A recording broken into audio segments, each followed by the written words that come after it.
हरीशला ओळखायला मी चुकणार नाही. चांगला मुलगा होता. मग अचानक काय झालं असेल? हरीशला काही अडचण असती तर त्याने बोलायला हवं होतं माझ्याशी. निदान आदित्य प्रीतमशी तरी काहीतरी मार्ग नक्कीच निघाला असता. असा पळून जाणारा मुलगा तरी नव्हता तो, निश्चित.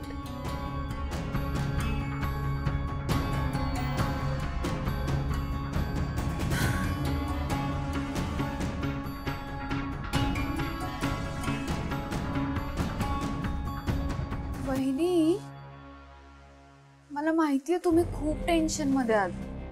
पारूचं लग्न दुसऱ्यांदा मोडलं म्हणून त्रास होतोय ना तुम्हाला? मला पण खूप त्रास होतोय.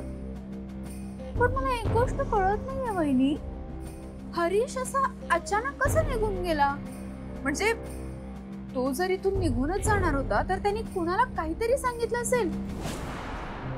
म्हणजे मला म्हणायचंय पारूला नक्कीच काहीतरी सांगून गेला असणार तो.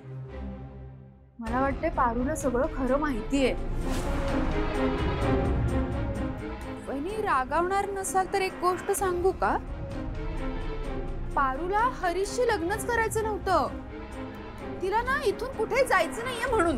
दामिनी, काही बोलताना थोडा तरी विचार करत जा.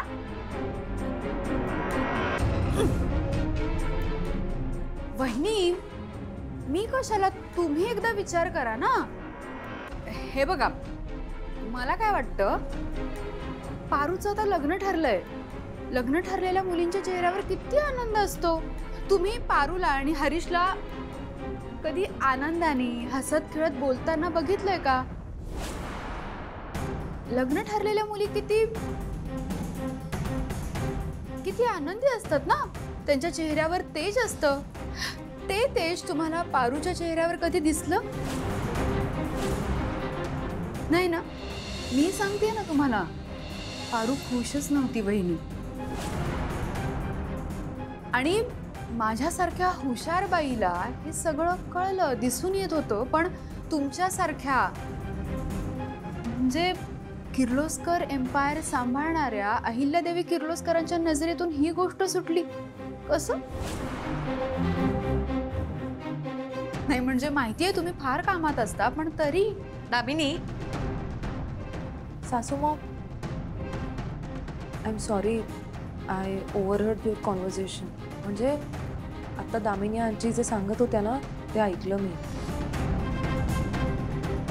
आणि सॉरी टू से, पण मला दामिनी आजींचे पॉइंट्स करेक्ट वाटत आहेत. बरोबर बोलतात ते. दिशा तू पण? सासू मॉम, डोंट मिसअंडरस्टँड प्लीज, पण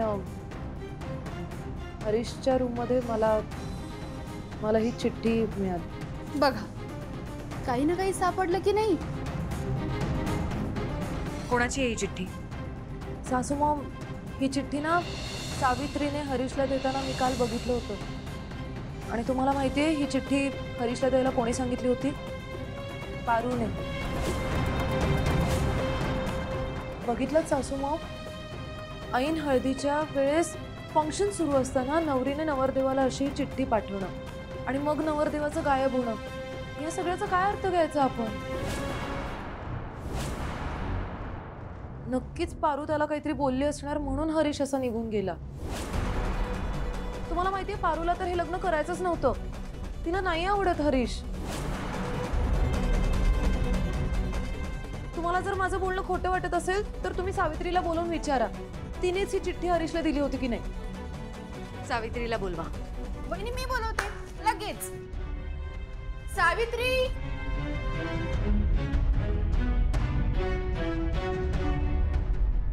वहिनी आली सावित्री.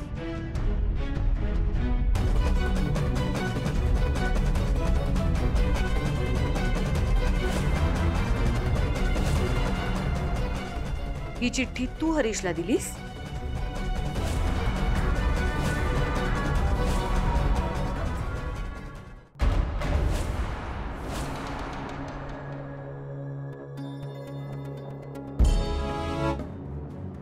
काय विचारते मी सावित्री?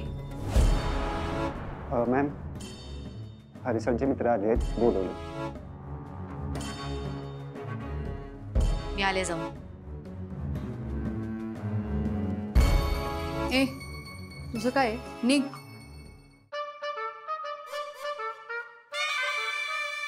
मस्त काम केलं ना आपण. आपणच केलं ना दोघांनी मिळून. आता बाहेर जाऊन ना मोठा बॉम्ब फुटणार आहे. चल.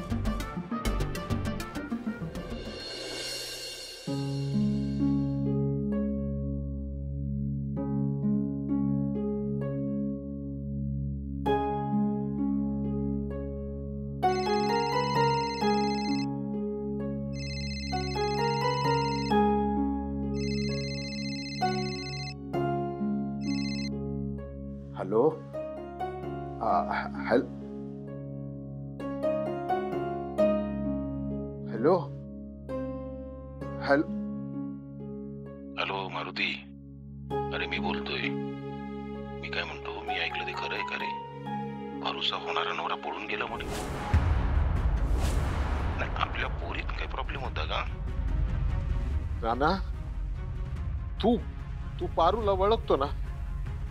अरे माझी पारू म्हणजे सोन आहे, सोन. आणि तू त्याला जाऊच कसा दिलास?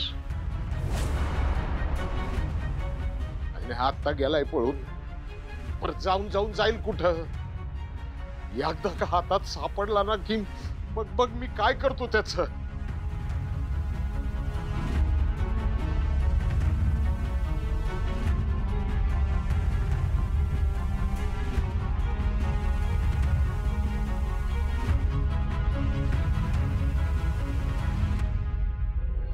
हरीश सोबत काही फोन झाला का? कळलं का कुठे आहे तो? नाही ना सर, मला पण काळजी वाटते, कारण माझा मित्र असा पळून जाणार तर नाहीये. हो. हरीश कुठे आहे? म्हणजे तुझं काही बोलणं झालं का? म्हणजे असं ऐन लग्नात एकदम निघून गेला?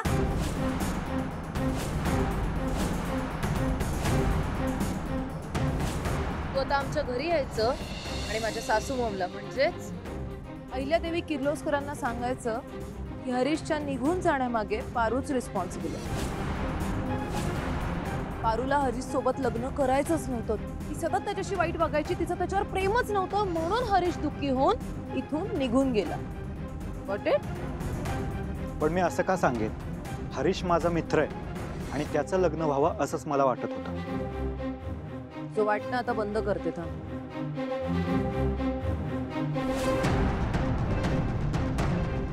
पैसे देते, पैसे कळतंय का? ए दिशा, कर ना लवकर, नाहीतर पैसे भिजतील पावसात. गप्प बस. तू तुझ्या मित्राचा विचार करणं आता जरा बंद कर. कारण काय आहे, तुझा मित्र तर पळून गेला. तू आता थोडा तुझा विचार कर. या पैशांमुळे तू तुझे फ्युचर प्लॅन्स कंप्लीट करू शकशील. घे.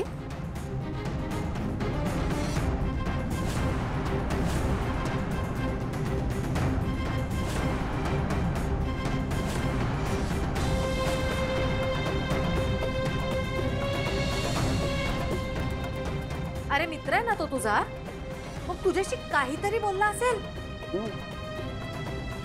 काय सांगू अहिल्या मॅडम, माझा मित्र दुःखी होता हो खूप. तुम्हा सगळ्यांना तो हसून एन्जॉय करताना दिसत होता, पण आतून खूप तो तुटून गेला होता. खूप दुःखात होता तो. तिला कधीच त्याच्याशी बोलण्यात इंटरेस्ट नसतो. ती कधीच त्याला भेटत नाही, त्याच्यासोबत फिरायला देखील जात नव्हती.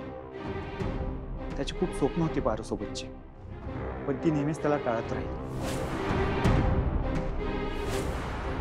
आणि हरीशला कधी पारूच्या डोळ्यात त्याच्यासाठीचं प्रेम दिसलंच नाही. तो नेहमी मला म्हणायचा की असं वाटतंय पारू हे लग्न नाईलाजानं करते, तिच्या मनात माझ्यासाठीचं प्रेम आहेच नाही. पण खरं तर तुमच्या धाकाने तो या लग्नाला नकार देत नव्हता. आणि खरं तर त्याचा खूप जीव होता हो पारू. पारूने कधी त्याची कदरच केली नाही.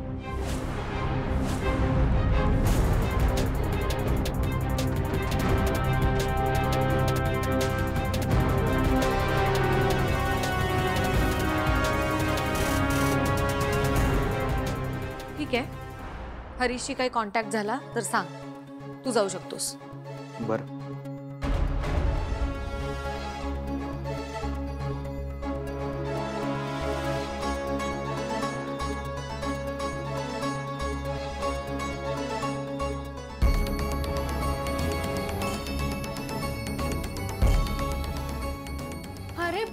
बापरे, पारू असं पण काही करू शकते? नाही आई, मला हे सगळं खरं वाटत नाहीये. कारण पारू आणि हरीश चांगले मित्र आहेत. मी वाखरवाडीपासून त्यांचा बॉन्डिंग बघतोय. ते एकमेकांना खूप जपत होते, एकमेकांसोबत गोष्टी शेअर करत होते, एकमेकांची काळजी घेत होते. पारू गावाकडची आहे, त्यामुळे होणाऱ्या नवऱ्याबरोबर लग्नाआधी फिरायला जाणं किंवा वेळ देणं, टाइम स्पेंड करणं, हे अशी मुलगी नाहीये ती. पण याचा अर्थ असा नाहीये की पारूचं हरीशवर प्रेम नव्हतं किंवा तिला त्याच्यासोबत लग्न करायचं नव्हतं. तुझ्या समोरच ती लग्नासाठी हो म्हणाली होती ना, तेव्हा किती खुश होती ती.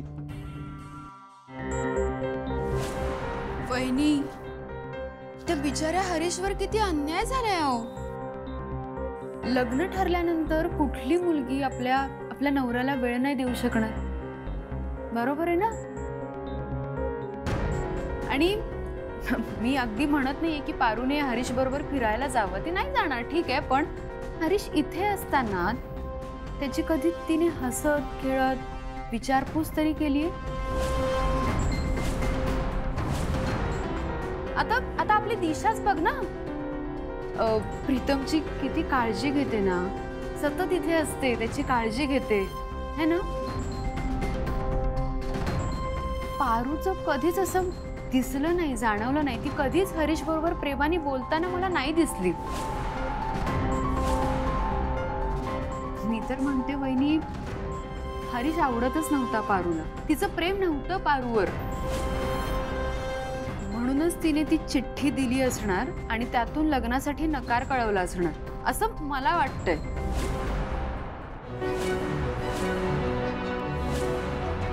आणि म्हणूनच हरीशला राग आला आणि तो एकाएकी असा निघून गेला. किंवा पारूनेच सांगितलं असेल हरीशला इथून निघून जा म्हणून. काय आहे ना वहिनी, हरीशची यात काही चूक नाही आहे. या पारूमुळे त्याचं अख्खं आयुष्य उद्ध्वस्त होतंय वहिनी. मला सांगा, तुम्ही सगळ्या जगाला न्याय देता ना, मग तुम्ही हरीशला न्याय देऊ शकता? तुम्ही आता पारूला जाब विचारणार?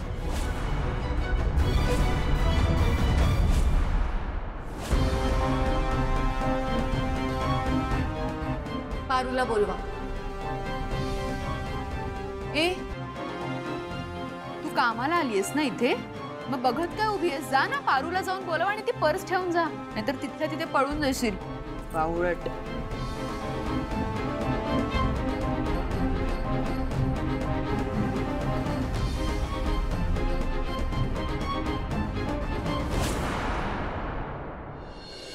माझ्यामुळं घरात देवी आईंबरोबर समद्यांनाच त्रास होतो. हरीश सरांना बी घर सोडून जावं लागलं. बाबी लय काळजीत आहे. मीच वाईट आहे, मीच हे घर सोडून निघून जायला हवं होतं. पारू बाळा, असं वेड्यासारखा विचार करू नकोस. हरीश चांगला मुलगा होता, म्हणून त्याने तुझं म्हणणं समजून घेतलं. तुझ्या भावनांचा आदर करत तो तुझ्या आणि आदित्य बाबाच्या नात्यामधून कायमचा दूर निघून गेला. बाळा, तुझ्यावरचं खूप मोठं संकट टळलंय, पण इथून पुढे सावध राहा. पारू, जरा विचार कर. तू जर हे घर सोडून निघून गेली असतीस तर मारुती दादाने जीव दिला असता. अहिल्या मॅडम यापुढे कोणावरच विश्वास ठेवू शकल्या नसत्या. आदित्य बाबा आणि प्रीतम बाबांनी एक चांगली मैत्रीण गमावली असती. त्यामुळे जे झालं ते चांगलंच झालं. आणि एक, स्वतःला उगाच त्रास करून घेऊ नको. आणि काहीही करताना 1000 वेळा विचार करा.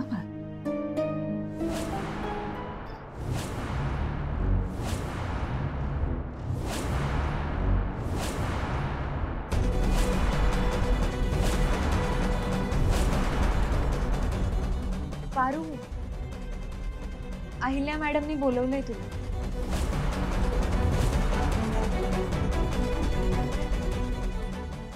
आलेच.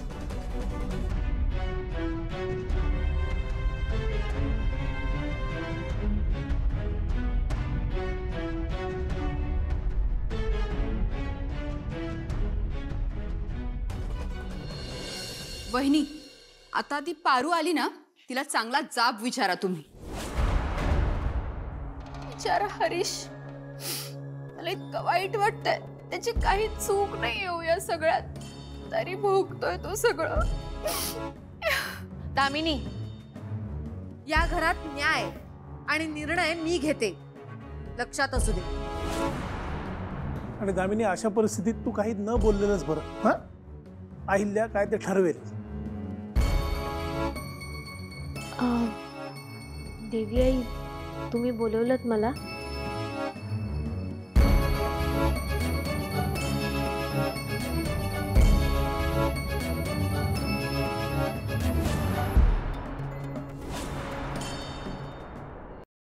पारू, लग्न म्हणजे काय?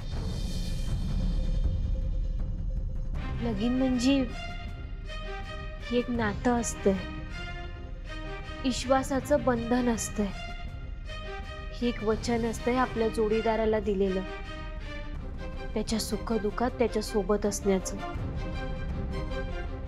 आपल्या जोडीदाराची समधी स्वप्न आपली मानून पूर्ण करण्यासाठी दिलेली साथ.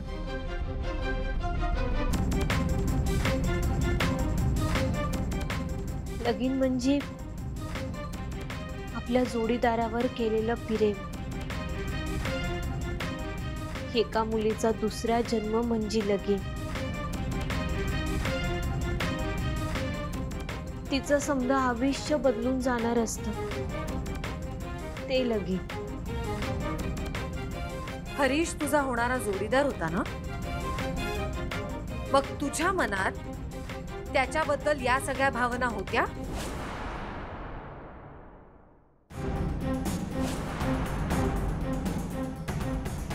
सांग पारू, लग्नाबद्दल, तुझ्या जोडीदाराबद्दल आता तू ज्या भावना माझ्याकडे व्यक्त केल्यास, त्या भावना हरीश बद्दल तुझ्या मनात होत्या?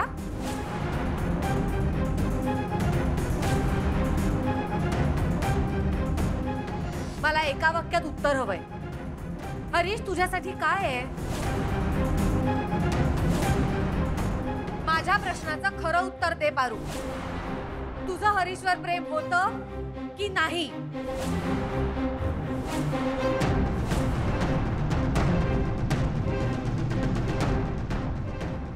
बोल पारू.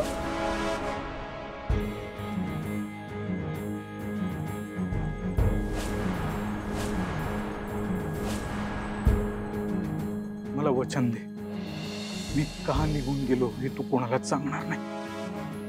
मला वचन दे पारू, तुला आदित्य सरांची शपथ.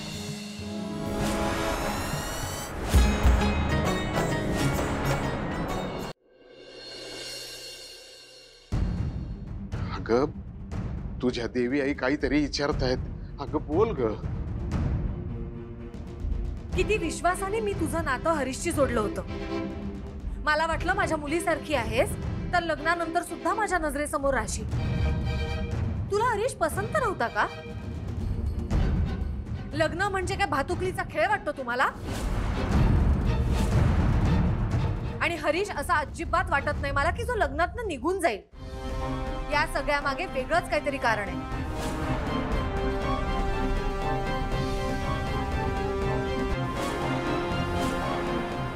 किती स्वप्न बघितली होती पारूच्या लग्नाची. अख्खं घरदार तिच्या लग्न करता राब राब राबत होत. खर तर आमची लायकी सुद्धा नाही तुमच्या समोर उभं राहायची. तुम्ही हरीश सारखा एक मुलगा शोधून आणलात. तुम्ही स्वतःतलं मालक पण बाजूला ठेवून एक आई म्हणून दोघांना जीव लावला, त्यांच्यावर प्रेम केलं. पर आम्हीच माती खाल्ली. आता लग्न मोडलेली पोरगी घरात ठेवून समाजाला काय तोंड दाखवणार मी? मला तर जगण्याचा हक्कच नाहीये.